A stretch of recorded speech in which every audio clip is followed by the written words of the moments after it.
ఉదయకాల సమయంలో మొదటిగా తండ్రి అయిన దేవునికి నా కృతజ్ఞతాస్థుతులు చెల్లిస్తూ ఉన్నాను.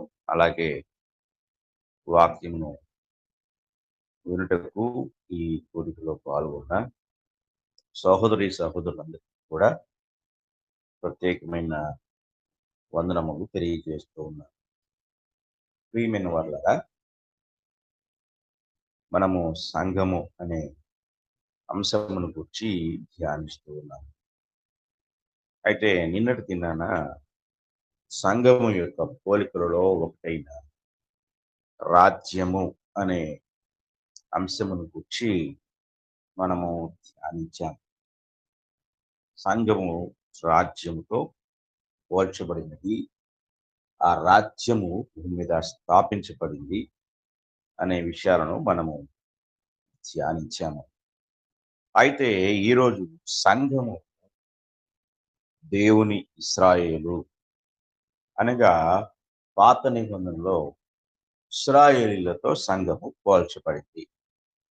మనము జాగ్రత్తగా ఆలోచించినట్లయితే గలతీయులకు రాసిన పత్రికలో పౌలు గారు గలతీయులకు రాస్తూ ఆయన సంఘాన్ని గురించి మాట్లాడుతూ ఇలా రాస్తారు.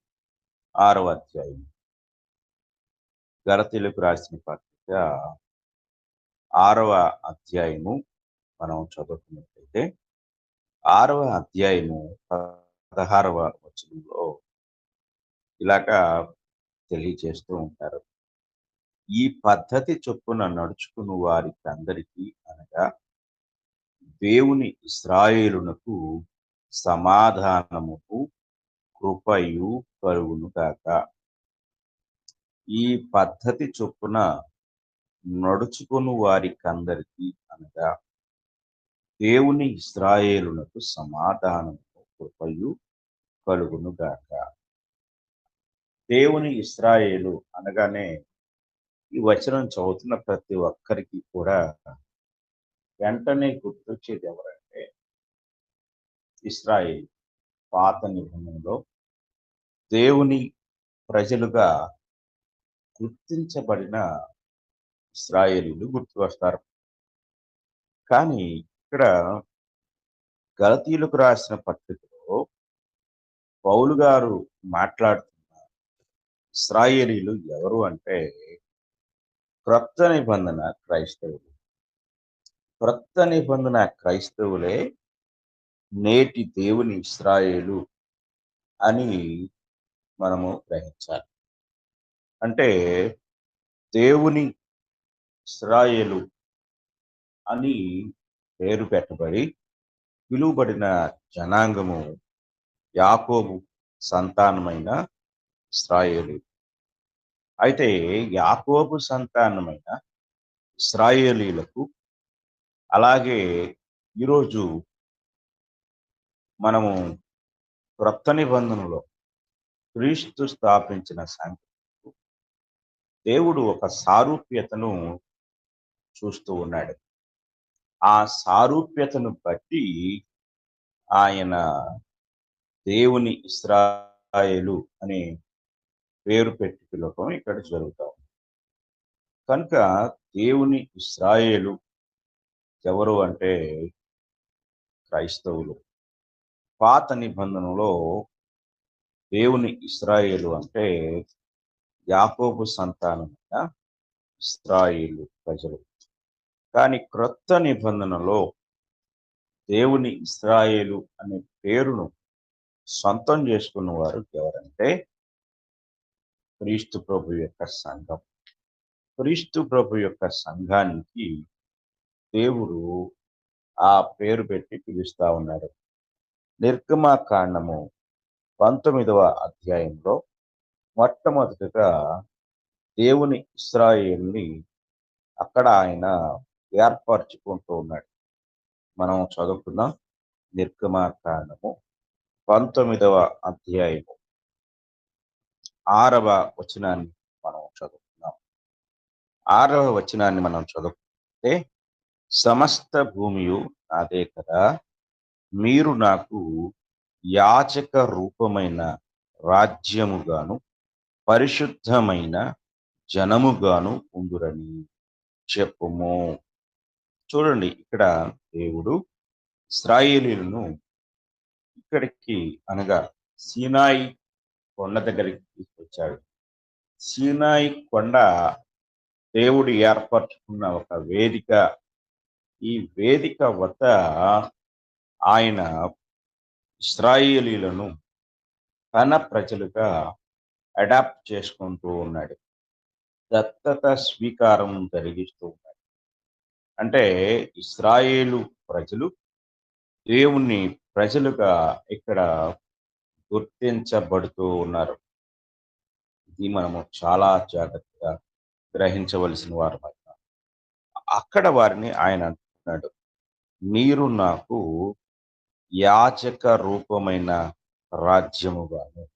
అంటే మీరు నాకు యాజక రూపమైన, అంటే ఒకటి యాజకులుగా, రెండు రాజ్యముగా, అంటే యాజకులతో కూడిన రాజ్యముగా నేను మిమ్మల్ని ఏర్పరచుకుంటున్నాను. అలాగే పరిశుద్ధమైన జనముగా నేను మిమ్మల్ని ఏర్పరచుకుంటూ ఉన్నాను అని దేవుడు ఇశ్రాయేలీయులకు ఆయన ఆ యొక్క విషయాన్ని తెలియజేస్తున్నాడు.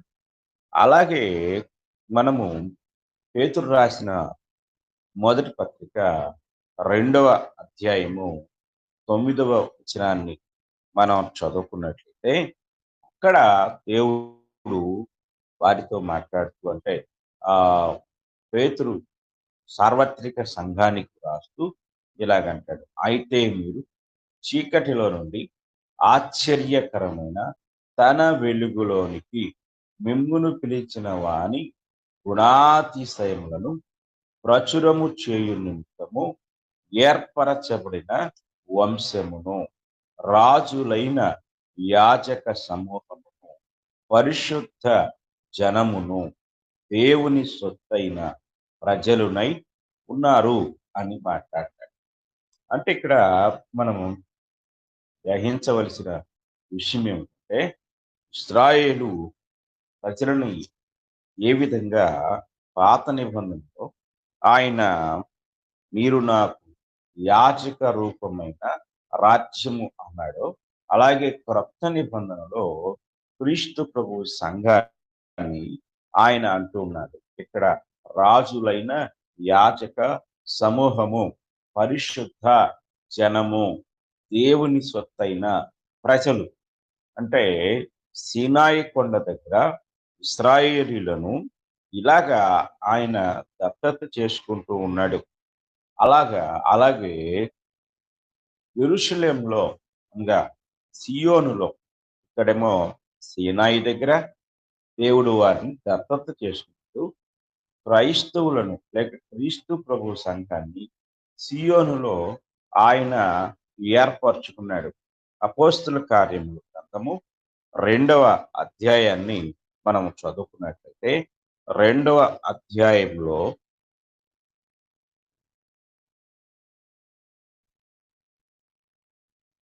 పేతురు గారు తన గొప్ప ప్రసంగంలో మాట్లాడుతూ ఆయన ఈ విషయాన్ని తెలియజేస్తారు. అపోస్తుల కార్యముల గ్రంథము 2వ అధ్యాయము 41వ వచనంలో, కాబట్టి అతని వాక్యము అంగీకరించిన వారు బాప్తిస్మము పొంది ఆ దినమందు ఇంచుమించు 3,000 మంది చేర్చబడి, ఈ 3,000 మంది దేవుని ఇశ్రాయేలుగా రూపాంతరం చెందారు. ఇంతకు ముందు వారందరూ కూడా అంటే సీనాయి కొండ దగ్గర దేవుడు చేసుకున్న ఇశ్రాయేలు. కానీ ఎప్పుడైతే దేవుడు వారిని ఆ నిబంధన ద్వారా వారిని అక్కడ దేవుని ఇశ్రాయేలుగా చేసుకున్నాడు.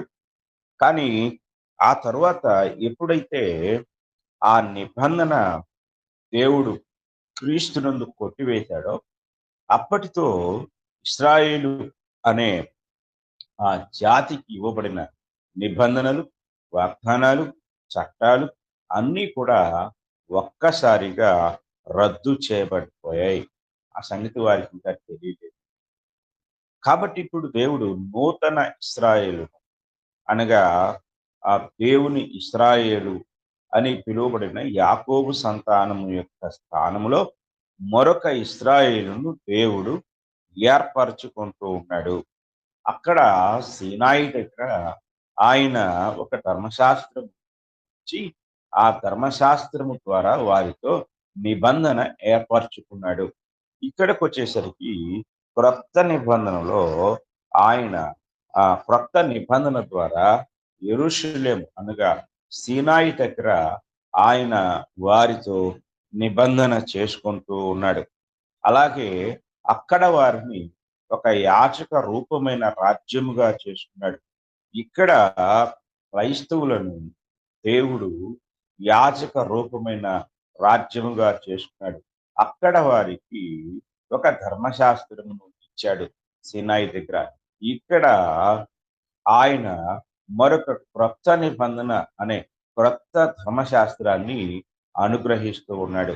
అక్కడ వారికి ఒక ప్రత్యక్ష గుడారము అనే దేవాలయాన్ని అనుగ్రహించాడు. ఇక్కడ ఈ దేవుని ఇశ్రాయేలుకు ఆయన క్రీస్తు సంఘం అనే ప్రత్యక్ష గుడారాన్ని అనుగ్రహించాడు. అక్కడ అనగా సీనాయి దగ్గర వారిని నడిపించడానికి ఒక మధ్యవర్తిని ఆయన ఏర్పరిచాడు. ఆయన మోషే గారు. ఇక్కడ అనగా క్రీస్తు ప్రభు సంఘములో క్రీస్తే దేవునికి మనకు ఒక మధ్యవర్తిగా, ఒక ఇంటర్సెషన్ చేసేవాడుగా దేవుడు ఏర్పరచుకున్నాడు. ఇది మనం చాలా జాగ్రత్తగా గమనించవలసిన వారమై ఉన్నాం. తిమోతికి రాసిన మొదటి పత్రిక మనం చదువుకున్నట్లయితే, తిమోతికి రాసిన మొదటి పత్రిక మొదటి అధ్యాయము 5వ వచనాన్ని మనం చదువుకుందాం. దేవుడొక్కడే దేవునికిని నరులకును మధ్యవర్తియు ఒక్కడే, ఆయన క్రీస్తు యేసును నరుడు.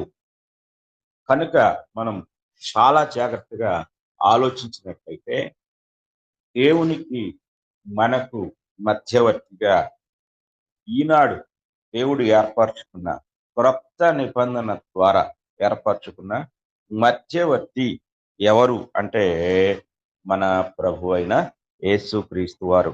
సీనాయి బదులుగా సియోను, పాత ధర్మశాస్త్రం బదులుగా క్రొత్త నిబంధన, పాత రాజ్యానికి బదులుగా క్రొత్త రాజ్యము, పాత చట్టానికి బదులుగా కొత్త చట్టము, పాత ప్రజల స్థానములో కొత్త ప్రజలు, ఇలాగా అన్నిటినీ దేవుడు మార్పు చేసి ఒక నూతన రాజ్య ఆవిష్కరణ జరిగించాడు.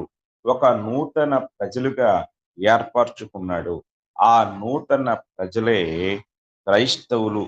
వారికి ఆయన దేవుని ఇశ్రాయేలు అని పేరు పెడుతూ ఉన్నాడు. ఇది జాగ్రత్తగా మనము గ్రహించాలి. తర్వాత వారిని ఆయన తనతో ఆయన తన ప్రజలుగా చేసుకున్నట్టు ఆయన వారికి ఒక ఆ చట్టాన్ని ఇచ్చినట్లుగా మనం చెప్పుకున్నాం.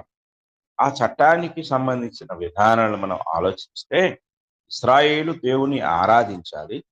దేవుని అనేక సందర్భాల ద్వారా వారు జ్ఞాపకం చేసుకోవాలి. వారు ఆ అంటే ఇశ్రాయేలు యొక్క జీవితంలో జరిగించబడిన ప్రతి సంఘటన వారికి ఒక జ్ఞాపకార్థ సూచనగా స్థిరపరచబడింది. అలాగే ఇశ్రాయేలు అనగా దేవుని ఇశ్రాయేలు అని పిలువబడిన క్రైస్తవులు కూడా క్రీస్తు ప్రభుని జ్ఞాపకం చేసుకునే ఒక ప్రక్రియను దేవుడు ఆయన అనుగ్రహించాడు. ఆ యొక్క ప్రక్రియను మనం జాగ్రత్తగా గమనించినట్లయితే ప్రతి ఆదివారము ఆరాధనలో మనము క్రీస్తు ప్రభువును జ్ఞాపకం చేసుకుంటూ ఉంటాం. ఇశ్రాయేలీలు సంవత్సరానికి ఒక్కసారి జ్ఞాపకం చేసుకుంటూ ఉంటారు. చూడండి, నిర్గమకాండం 12వ అధ్యాయం, నిర్గమకాండం 12వ అధ్యాయం 15వ వచనాన్ని మనము చదువుకుందాం. 7 దినములు పులియని రొట్టెలను తినవలెను. మొదటి దినమున మీ ఇండ్లలో నుండి పొంగినది పారవేయవలెను. మొదటి దినము మొదలుకొని 7వ దినము వరకు పులిసిన దాన్ని తిను ప్రతి మనుషుడును ఇశ్రాయేలీయులో నుండి కొట్టివేయబడును. ఆ మొదటి దినమున మీరు పరిశుద్ధ సంఘముగాను, 7వ దినమున పరిశుద్ధ సంఘముగాను కూడుకొనవలెను. ఆ దినముల యందు ప్రతి వాడు తినవలసినది మాత్రమే మీరు సిద్ధపరచవచ్చును. అదియుగాక మరి ఏ పనియు చేయకూడదు. పులిని రొట్టెల పండుగను మీరు ఆచరింపులను. ఈ దినమందే నేను మీ సమూహములను ఐగుప్తు దేశముల నుండి వెలుపలికి రప్పించితిని కనుక మీరు మీ తరములన్నిటిలో ఈ దినమును ఆచరింపులను. ఇది మీకు నిత్యమైన కట్టడగా ఉండును. దేవుడు వారికి ఈ యొక్క నిబంధన అనుగ్రహించాడు. 43వ వచనం నుంచి చదువుకుందాం. మరియు యెహోవా మోషే అహరోనులతో ఇట్లనెను, ఇది పస్కా పండుగను గూర్చిన కట్టడ. అన్యుడెవడును దాన్ని తినకూడదు గాని వెండితో కొనబడిన దాసుడు సున్నతి పొందినవాడైతే దాన్ని తినవచ్చును. పరదేశీయు కూలికి వచ్చిన దాసుడు దాన్ని తినకూడదు. మీరు ఒక్క ఇంటిలోనే దాన్ని తినవలను. దాని మాంసంలో కొంచెమనను ఇంటిలో నుండి బయటకు తీసుకొని పోకూడదు. దానిలో ఒక ఎముక అయినను మీరు విడవకూడదు. ఇక్కడ దేవుడు ఇశ్రాయేలుకు ఒక ఆ నిబంధన అనుగ్రహించాడు. ఆ నిబంధనలో కొన్ని పండుగలను ఆచరించమని చెప్పాడు. అందులో ఇప్పుడు మనం చదువుకుంటున్నది పస్కా లేక పులిని రొట్టెల పండుగ. పస్కా అనే మాటకు అర్థం ఏమిటి అంటే దాటిపోవుట, పాస్ ఓవర్ అనే అర్థం. దాటిపోవుట. ఇశ్రాయేలీయులు ఈ యొక్క అరణ్య ప్రయాణంలో ఉన్నప్పుడు, ఆ ఐగుప్తులో ఉన్నప్పుడు, అక్కడ ఐగుప్తులో మరి దేవుడు జరిగించిన ఒక గొప్ప అద్భుతము ఏమిటి అంటే అది మరణదూత యొక్క సంహారము. అంటే ఇశ్రాయేలీయులు అరణ్యములో ఉన్న ఐగుప్తులో ఉన్నప్పుడు ఐగుప్తులో 10 తెగులను దేవుడు రప్పిస్తాడు. అందులో చివరి తెగులు ఏంటంటే మరణదూత సంహారము. ఆ మరణదూత ఎవరి ఇంట్లోకి ప్రవేశిస్తుంది అంటే ఏ ఇంటికైతే గొర్రెపిల్ల రక్తము రాసి ఉండదో ఆ ఇంట్లోనికి. అందుకని మోషే చెప్పాడు, మీరందరూ కూడా ఆ ఇంటికి ఒక గొర్రెపిల్లను తీసుకొని నిర్దోషమైనది ఆ ఏడాది మగ గొర్రెపిల్లను తీసుకొని దాని రక్తాన్ని దాన్ని వధించి దాని రక్తాన్ని తీసుకొని ప్రతి ఇంటి గుమ్మానికి 2 నిలువు కమ్మీలకు పై ఉన్న అడ్డ కమ్మికి రక్తాన్ని పోయండి అని చెప్పాడు. ఇశ్రాయేలీయులందరూ కూడా అంటే ఐగుప్తులో ఉన్న గోషేను ప్రాంతంలో ఉన్న ఇశ్రాయేలీయులందరూ కూడా ఏం చేశారంటే ఆ ఆ విధంగానే చేశారు. మధ్యరాత్రి వేళ ఆ ఆ యొక్క సంహారక దూత వచ్చి ప్రతి గుమ్మాన్ని తనిఖీ చేస్తే ఇశ్రాయేలులో ఉన్న ప్రతి గుమ్మానికి రక్తం ఉంది. ఆ రక్తాన్ని చూచి ఆ ఇంట్లోనికి ప్రవేశించకుండా మరణదూత వెళ్ళిపోవటం జరిగింది. అక్కడ నుండి మరణదూత ఐగుప్తులో మిగిలిన ప్రాంతానికి వెళ్తే ఏ ఇంటికైతే రక్తము లేదో, ఏ గుమ్మానికి రక్తం లేదో ఆ ఇంట్లో ప్రవేశించి మనుషుల్లో, పశువుల్లో, ఆ జంతువుల్లో తొలి సంతానం యొక్క ప్రాణాన్ని తీసుకొని వెళ్ళటం జరిగింది. అక్కడ ఒక భయంకరమైన మాట కనపడుతుంది. ఆ మాట ఏమిటంటే మనము నిర్గమకాండము 12వ అధ్యాయము 30 వచనాన్ని చదువుకున్నట్లయితే అక్కడ ఈ మాట కనపడుతుంది. ఆ రాత్రి ఫరోయు అతని సేవకులందరూ ఐగుప్తీయులందరూ లేచినప్పుడు శవము లేని ఇల్లు ఒకటైనా లేకపోయినందున ఐగుప్తులో మహాఘోష పుట్టెను. చూడండి, ఆ ఐగుప్తులో శవము లేని ఇల్లు ఒకటైనా లేదు. కానీ ఇశ్రాయేలీయుల పాళెములో మాత్రం ఏ ఒక్క చిన్న ప్రాణి కూడా అక్కడ చనిపోలేదు. అంటే మరణదూత దాటి వెళ్ళాడు. ఈరోజు దేవుని ఇశ్రాయేలుకు దేవుడు ఒక ఆ గొర్రెపిల్లను వధించి ఆ గొర్రెపిల్ల రక్తము ద్వారా మనలను మరణదూత దాటిపోయేటట్టుగా ఒక ఆత్మీయమైన పస్కాను దేవుడు మనకు అనుగ్రహించాడు. ఆ ఆత్మీయ పస్కా ఏమిటంటే, ఆత్మ సంబంధమైన పస్కా విందు ఏమిటంటే, ఆదివారమున సంఘములో జరిగే ఆరాధన లేక ప్రభురాత్రి భోజన కార్యక్రమమై ఉన్నది. కనుక ఇక్కడ మనం జాగ్రత్తగా గ్రహించినట్లయితే, ఆ ఇశ్రాయేలుకు ఈ పస్కానిచ్చాడు. క్రొత్త నిబంధనలో దేవుని ఇశ్రాయేలుకు ఆయన ప్రభురాత్రి భోజనం అనే పస్కా విందును జ్ఞాపకార్థముగా ప్రతి వారము కూడా జ్ఞాపకం చేసుకునే విధంగా ఆయన ఇచ్చినట్టుగా మనము చూడవలసిన వారమై ఉన్నాం. కనుక మనం జాగ్రత్తగా పరిశీలన చేసినట్లయితే, పాత నిబంధనలో వారు దేవుని ఇశ్రాయేల్ అయితే, క్రొత్త నిబంధనలో మనము దేవుని ఇశ్రాయేలుగా మనము ఉన్నాము అనే సంగతి మనము చాలా జాగ్రత్తగా గ్రహించవలసిన వారమై ఉన్నాము. కనుక మనము ఆ యొక్క పాత నిబంధనలో ఆ వారిని దేవుడు తన ప్రజలుగా చేసుకున్నాడు.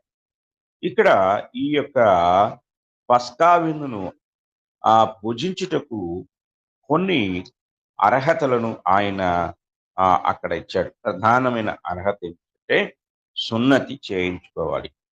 కనుక సున్నతి చేయించుకున్నవాడు ఇశ్రాయేలుగా లెక్కించబడతాడు. ఎవరైతే సున్నతి చేయించుకోరో వారు దేవుని ఇశ్రాయేలు కాదు. సున్నతి చేయబడని వాడు ఇక్కడ మనం గ్రహించినప్పుడు వారు ప్రజల్లో నుండి కొట్టివేయబడతారు. కనుక ఎవరు దానిని తినాలి అనేది మనం గమనించినట్లయితే, అన్యుడెవడో దాన్ని తినకూడదు, కానీ వెండితో కొనబడిన దాసుడు సున్నతి పొందినవాడైతే దాన్ని తినవచ్చును.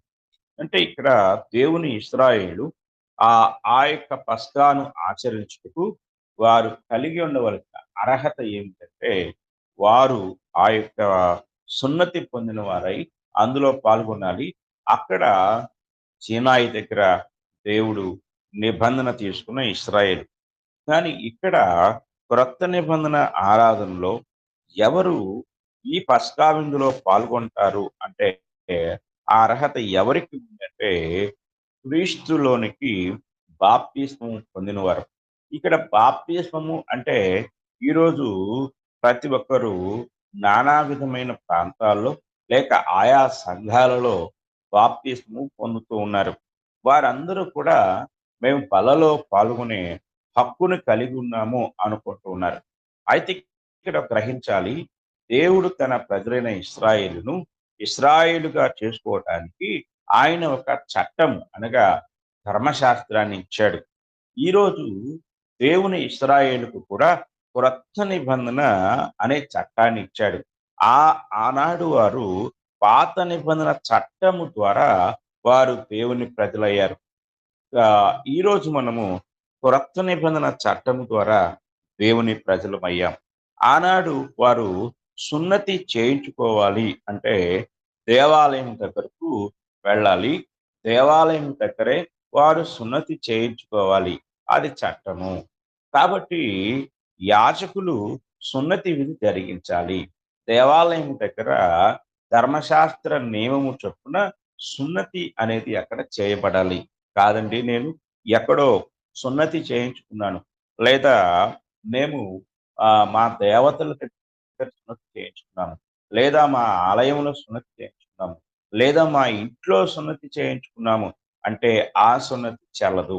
అంటే సున్నతి చేయబడాలి, కానీ ఎక్కడ చేయబడాలి అంటే ధర్మశాస్త్ర పద్ధతి చొప్పున దేవాలయం దగ్గర సున్నతి చేయబడాలి.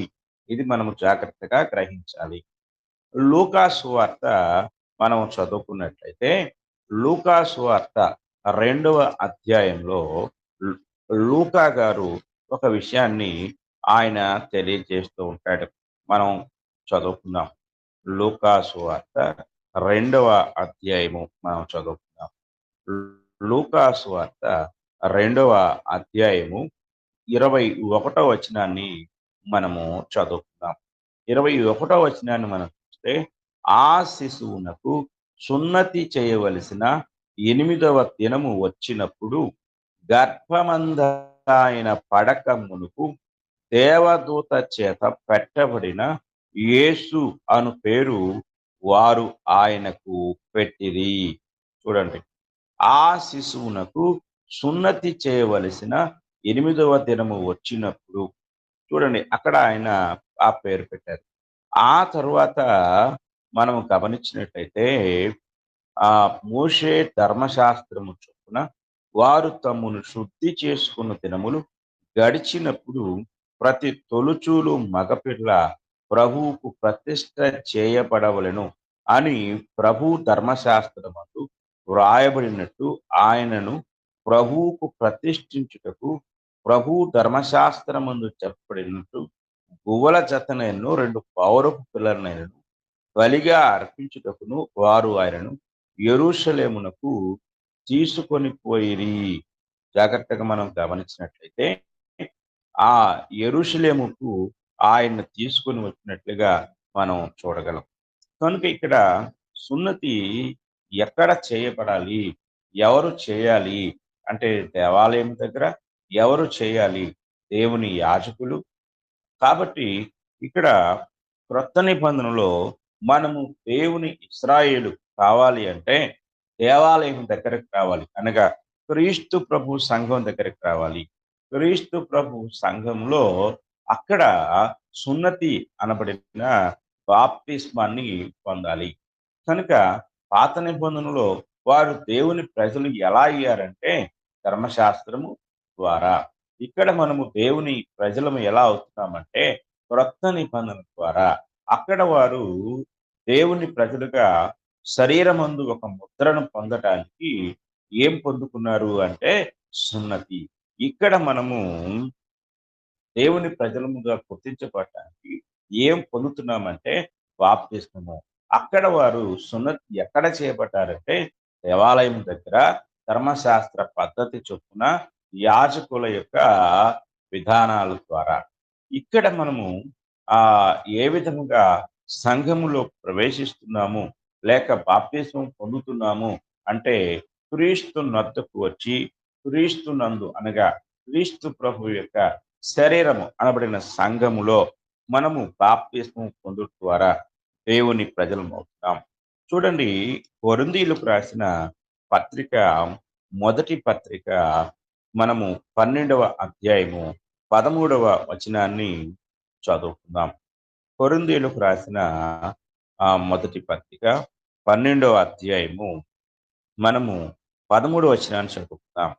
ఎలాగనగా యూదులమైనను గ్రీసు దేశస్థులమైనను దాసులమైనను స్వతంత్రులమైనను మనమందరము ఒక్క శరీరములోనికి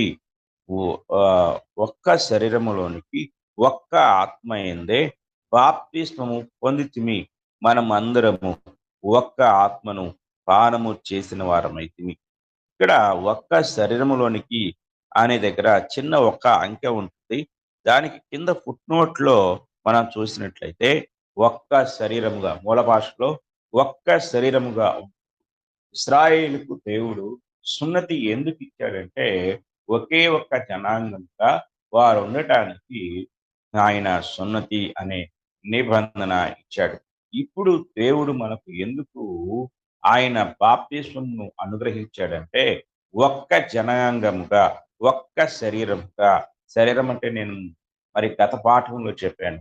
ఒక్క సంఘముగా ఉండటానికి ఆయన బాప్తిస్మమును ఇచ్చాడు. అక్కడ సున్నతి ద్వారా దేవుని ప్రజలుగా గుర్తించబడుతుంటే ఇక్కడ బాప్తిస్మము ద్వారా దేవుని ప్రజలుగా గుర్తింపు పొందుకుంటూ ఉన్నారు. అక్కడ సున్నతి దేవుని ఆలయంలో జరగాలి. ఇంకొక ఆశ్చర్యకరమైన విషయం ఏంటంటే దేవుని ఆలయం అన్నారు కాబట్టి మనం ఎక్కడైతేనేమి సంఘము దేవుని ఆలయం అని మనం అనుకోవచ్చు. కానీ ఇశ్రాయేలు దేశానికి అంతటికి దేవుడు ఒకే ఒక దేవాలయాన్ని ఇచ్చాడు. కాబట్టి వాళ్ళు ఇంకొక చోటికి వెళ్ళడానికి అవకాశం లేదు. ఇంకొక దేవాలయం అనేది ఏదైనా ఉంటే అన్యులు ఆరాధించే విగ్రహాలయం మాత్రమే. అంటే అన్యులు ఆరాధించే ఆ విగ్రహాలయం కాక ఇంకా ఏదైనా ఈ ప్రపంచంలో ఉంది అంటే అది యెరూషలేములో ఉన్న దేవాలయం. యూదుల లేక ఇశ్రాయేలుల దేవాలయం.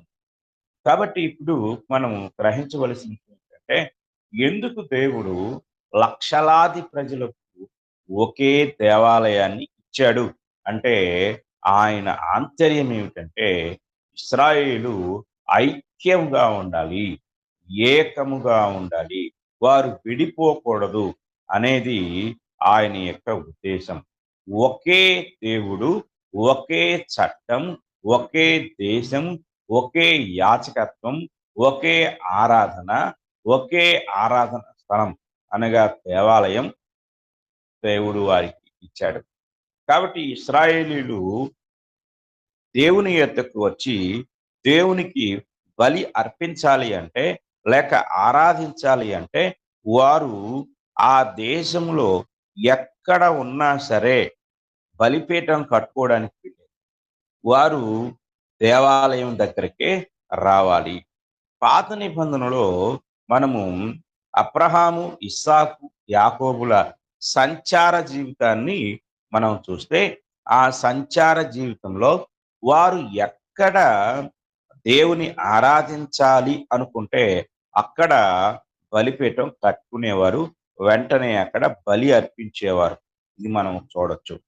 కానీ నిబంధన ఇచ్చిన తర్వాత దేవుడు ఎక్కడ పడితే అక్కడ బలిపీఠం కట్టి ఎక్కడ పడితే అక్కడ బలి అర్పించకూడదు, జాగ్రత్త అన్నాడు. దేవుడు ఇప్పుడు ధర్మశాస్త్రం వచ్చిన తర్వాత ఒక స్థలాన్ని ఎన్నుకున్నాడు. అది దేవాలయము. ఇప్పుడు క్రొత్త నిబంధనలో ఒకే ఒక స్థలము క్రైస్తవుడు వలసినది ఉన్నది. అది క్రీస్తు ప్రభు యొక్క సంఘము. ఇది మనం గ్రహించాలి. చూడండి, ద్వితీయోపదేశ కాండము 12వ అధ్యాయము మనం చదువుకున్నట్లయితే ద్వితీయోపదేశ కాండము 12వ అధ్యాయంలో ఆయన ఒక విషయాన్ని తెలియజేస్తూ ఉన్నాడు. 12వ అధ్యాయం ద్వితీయోపదేశ కాండము 12వ అధ్యాయము 11వ వచనము నుండి మనం చదువుతాం. నేడు మీకు ఆజ్ఞాపించు సమస్తమును అనగా మీ దహన బలులను, మీ బలులను, మీ దశమ భాగములను, ప్రతిష్ఠితములుగా మీరు చేయు నైవేద్యములను, మీరు యెహోవాకు మొక్కుకొను మీ శ్రేష్టమైన మొక్కుబళ్లను, మీ దేవుడైన యెహోవా తన నామమునకు నివాస స్థానముగా ఏర్పరచుకొను స్థలమునకే మీరు తీసుకుని రావలెను. మీరు మీ కుమారులు, మీ కుమార్తెలు, మీ దాసులు, మీ పనికత్తెలు మీలో పాలైనను స్వాస్థ్యమైనను పొందక మీ ఇండ్లలో ఉండు లేవీయులు మీ దేవుడైన యెహోవా సన్నిధిని సంతోషింపులను. నీవు చూచిన ప్రతి స్థలమున నీ దహన బలులను అర్పింపకూడదు సుమి. యెహోవా నీ గోత్రములలో ఒక దాని యందు ఏర్పరచుకొను స్థలముననే నీ దహన బలులు అర్పించి నేను మీకు ఆజ్ఞాపించుచున్న సమస్తమును అక్కడనే జరిగింపబడను.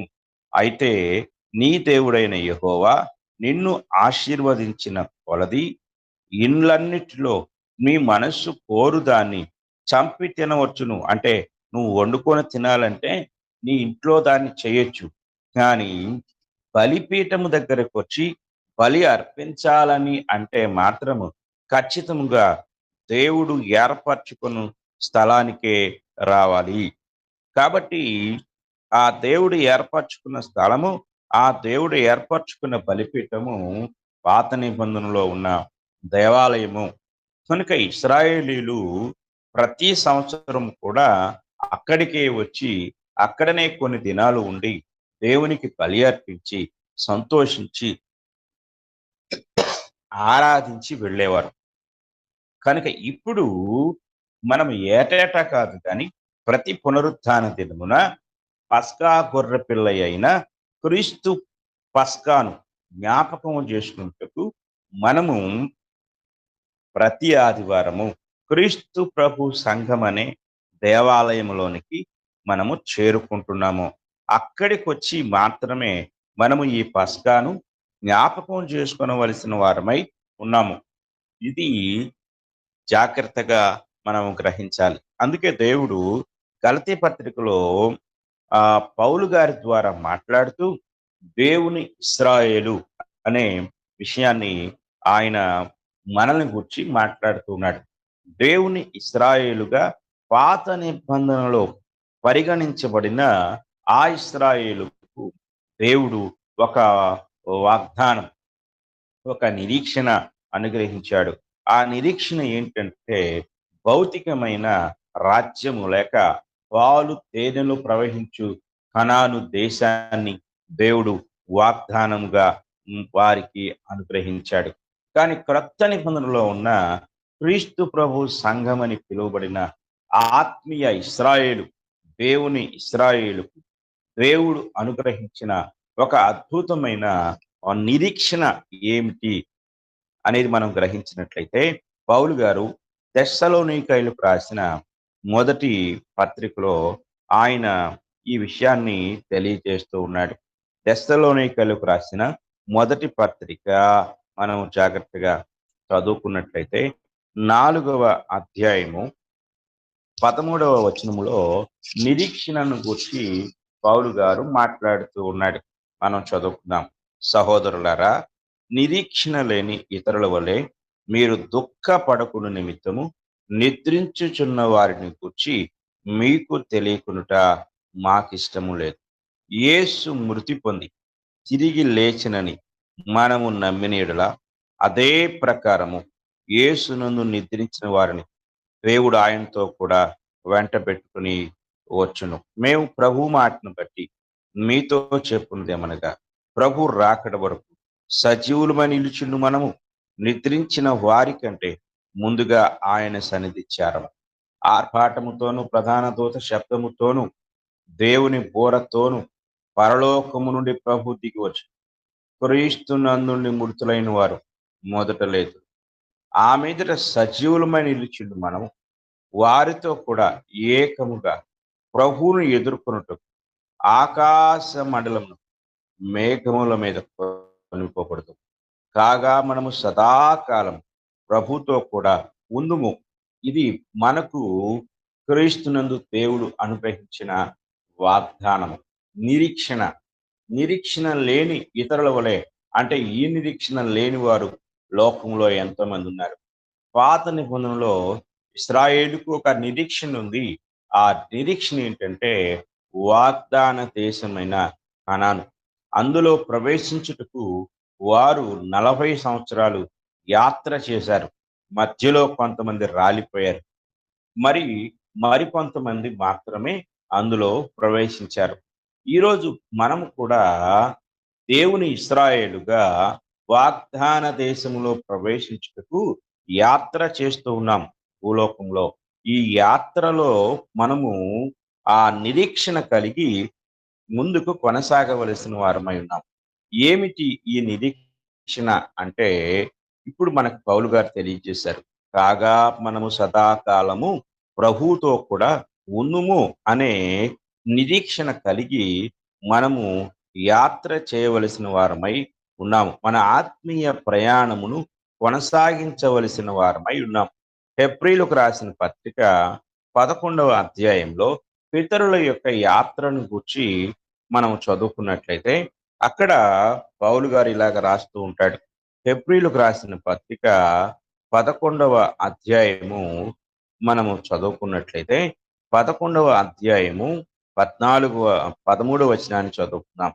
వీరందరూ ఆ వాగ్దానముల ఫలము అనుభవింపకపోయినను దూరము నుండి చూచి వందనము చేసి తాము భూమి మీద పరదేశులమును యాత్రికులమునై ఉన్నామని ఒప్పుకొని విశ్వాసము కలవారై మృతి నొందిరి. చూడండి, భూమి మీద వారు యాత్రికులు. ఎక్కడికి యాత్ర చేస్తున్నారు అంటే వారు ఒక దేశానికి యాత్ర చేస్తూ ఉన్నారు. మనము 16వ వచనం చదువుకుందాం. అయితే వారు మరి శ్రేష్టమైన దేశమును అనగా పరలోక సంబంధమైన దేశమును కోరుచున్నారు. అందుచేత తాను వారి దేవుడనని అనిపించుకున్నట్టుకు దేవుడు వారిని గూర్చి సిగ్గుపడడు. ఏలయనగా ఆయన వారి కొరకు ఒక పట్టణము సిద్ధపరిచి ఉన్నాడు. చూడండి, ఇశ్రాయేలు కంటే ముందుగా యాత్ర చేసిన ఆ పితరులు దేవుని యొక్క నిత్య రాజ్యము కొరకు యాత్ర చేశారు. వారు దేవుని పట్టణము కొరకు యాత్ర చేశారు. అలాగే తరువాత వచ్చిన ఇశ్రాయేలు భూ సంబంధమైన కనాను దేశము కొరకు సుదీర్ఘమైన 40 సంవత్సరాల యాత్ర చేశారు. ఇప్పుడు దేవుని ఇశ్రాయేలు అని పిలువబడుతున్న మనము ఆ పితరులు ఏ విధంగా ఆ దేవుని పట్టణమును చేరటానికి యాత్రలు చేశారో, అలాగే ఇప్పుడు మనము కూడా యాత్ర చేస్తూ ఉన్నాము. ఈ యాత్రలో మన నిరీక్షణ ఏమిటంటే సదాకాలము ప్రభువుతో కూడా ఉండాలి అని. ఇది ఆత్మీయమైన లేక దేవుని ఇశ్రాయేలు అని పిలువబడిన మనకు దేవుడు అనుగ్రహించిన గొప్ప భాగ్యమై ఉన్నది. కనుక క్రీస్తు ప్రభు యొక్క సంఘము దేవుని ఇశ్రాయేలు. పాత నిబంధనలో దేవుని ఇశ్రాయేలు అని పిలువబడిన ఇశ్రాయేలీలు ఏ విధంగా ఆ ఇశ్రాయేలీలు అయ్యారో, వాళ్ళకి దేవుడిచ్చిన ఆధిక్యతలు ఏమిటో ఇవన్నీ మనం చూసాం. అలాగే క్రొత్త నిబంధన ఇశ్రాయేలుగా మనము చేయబడుటకు దేవుడు అనుగ్రహించిన ఆధిక్యతలు క్రీస్తు ప్రభు యొక్క సంఘములోనికి బాప్తిస్మము ద్వారా చేర్చబడుట ద్వారా మనము దేవుని ఇశ్రాయేలు అవుతున్నాం. అక్కడ వారికి సున్నతి, ఇక్కడ మనకి బాప్తిస్మము. అక్కడ ఒకటే దేవాలయము, ఇక్కడ ఒకే దేవాలయము. అది క్రీస్తు ప్రభు యొక్క సంఘము అనే విషయాన్ని మనము గ్రహించాలి. అపోస్తులైన పౌలు గారు ఎఫెసీయులకు రాసిన పత్రిక మనం చదువుకున్నట్లయితే, ఎఫెసీయులకు రాసిన పత్రిక 2వ అధ్యాయము మనం చదువుకుందాం. 2వ అధ్యాయంలో పౌలు గారు ఇలాగ తెలియజేస్తూ ఉంటాడు. మనం చదువుకుందాము 2వ అధ్యాయము 17వ వచనం నుండి. మరియు ఆయన వచ్చి దూరస్తులైన మీకును సమీపస్తులైన వారికి సమాధాన సువార్తను ప్రకటించండి. ఆయన ద్వారానే మనము ఉభయులము ఒక్క ఆత్మ యందు తండ్రి సన్నిధికి చేరగలిగి ఉన్నాం. కాబట్టి మీరకు మీదట పరజనులను పరదేశులైయుండక పరిశుద్ధులతో ఏక పట్టణస్థులను దేవుని ఇంటి వారునై ఉన్నారు. జాగ్రత్తగా మనం గ్రహించాలి. క్రీస్తు యేసే ముఖ్యమైన మూలరాయి అయి ఉండగా అపోస్తలులను ప్రవక్తలను వేసిన పునాది మీద మీరు కట్టబడి ఉన్నారు. ప్రతి కట్టడమును ఆయనలో చక్కగా అమర్చబడి ప్రభువునందు పరిశుద్ధమైన దేవాలయమగుటకు వృద్ధి పొందుచున్నది. దేవాలయమగుటకు అన్నట్టు దేవాలయములు అవుటకు కాదు. ఈరోజు క్రైస్తవ్యములో సంఘాలన్నింటినీ దేవాలయాలుగా భావిస్తూ ఉన్నారు. అలాగైతే దేవుడు పాత నిబంధనలో 12 గోత్రాలకి 12 దేవాలయాలను ఇచ్చి ఉండాలి. కానీ కనీసం అలా కూడా చేయలేదు. కానీ ఆయన ఆ 2 దేవాలయాలు లేక 3 దేవాలయాలు కూడా ఇవ్వలేదు. కానీ ఆయన ఒకే ఒక దేవాలయాన్ని ఇచ్చాడు. ఆ ఒకే ఒక దేవాలయము ఈరోజు క్రీస్తు ప్రభు యొక్క సంఘము. 22వ వచనం, ఆయనలో మీరు కూడా ఆత్మ మూలముగా దేవునికి నివాస స్థలమైండుటకు కట్టబడుచున్నారు. కనుక మనం గమనించినట్లయితే ఈరోజు ఆత్మ మూలముగా దేవునికి నివాస స్థలమై ఉండేది ఎవరంటే క్రీస్తు ప్రభు యొక్క సంఘము. కనుక క్రీస్తు ప్రభు యొక్క సంఘమే దేవుని ఆత్మీయ ఆలయము, కనుక ఆత్మీయ దేవాలయము. కనుక ఆనాడు ఇశ్రాయేలీలు దేవాలయం దగ్గరికి వచ్చి ఎలా బలులు అర్పించి ఆరాధించారో, ఎలా సున్నతి పొందారో, అలాగే మనము కూడా ఆ క్రీస్తు ప్రభు సంఘం అనే దేవాలయం దగ్గరికి వచ్చి మనము సున్నతి పొందవలసిన వారమై ఉన్నాము. దేవునికి బలులు అర్పించి ఆరాధించవలసిన వారమై ఉన్నాము. కనుక క్రీస్తు ప్రభు సంఘము నేటి దేవుని ఇశ్రాయేలు. కనుక ఈ వాక్యం వింటున్న మీరు దేవుని ఇశ్రాయేలుగా ఆ దేవుని చేత అంగీకరించబడాలి అంటే దేవుని ఆలయమైన క్రొత్త నిబంధన దేవుని ఆలయమైన క్రీస్తు సంఘములోనికి మీరు ప్రవేశించడం ద్వారా బాప్తిస్మము పొంది ప్రవేశించడం ద్వారా మనము లేక ఈ లోకములో ఉన్న ప్రతి ఒక్కరు దేవుని ఇస్రాయేలు అనే గొప్ప భాగ్యాన్ని పొందుకుంటారు.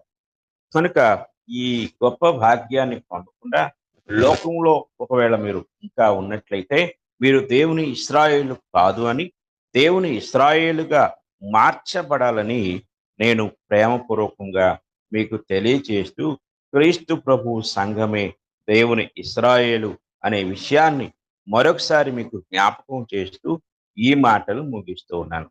ఇంతవరకు శ్రద్ధతో విన్న మీ అందరికీ నా హృదయపూర్వకమైన వందనములు తెలియజేస్తూ ఉన్నాను.